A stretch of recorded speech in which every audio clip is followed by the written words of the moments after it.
How critical has this breakthrough been from the European perspective, and what does it reflect? I think it's been critical, and it speaks for the host, the UAE, for its leadership, the political commitment, and also the drive to extend a hand to the many countries that have been impacted by climate change but have never emitted or barely emitted or caused this tremendous impact. So I think from a European perspective we've supported it. Now the Netherlands has also contributed 15 million euros. It's a fair amount for us, but I can see it's a modest amount compared to the overall needs. But it's a breakthrough politically as it recognizes the sheer importance of loss versus damage against the ones who've been afflicted. But much more is needed, as we know, on mitigation, adaptation, and particularly the space for financing. The additionality for financing also from the private sector is essential. So this is huge, the breakthrough on day one, but we're not at the end of COP yet.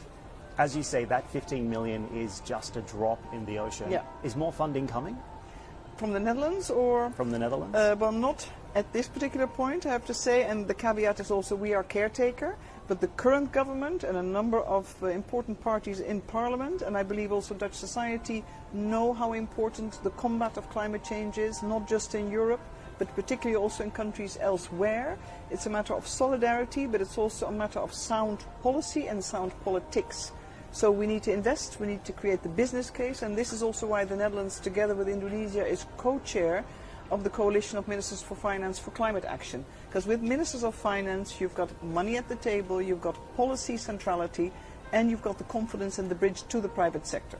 We've seen decent progress on loss and damage, good progress as well on climate financing, but are these measures enough to convince the naysayers that COP and the UAE can be a force for good when it comes to climate change?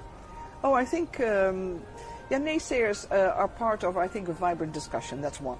The naysayers are not climate deniers, and I think that's a big difference. And I think critical discourse, constructive criticism is always holding us, I think, keeping us firm and keeping us strong.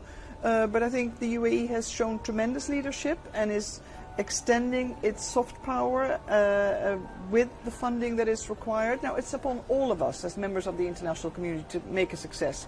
It's not just the host. All of us, shareholders, stakeholders, civil society, individuals, countries, affected populations, we all need to be there, but I think we need the business case to be clear, we need the financing to be predictable, we need regulatory environments to be transparent, and to create for that space for investors, public and private, to come together. We need to do it for people.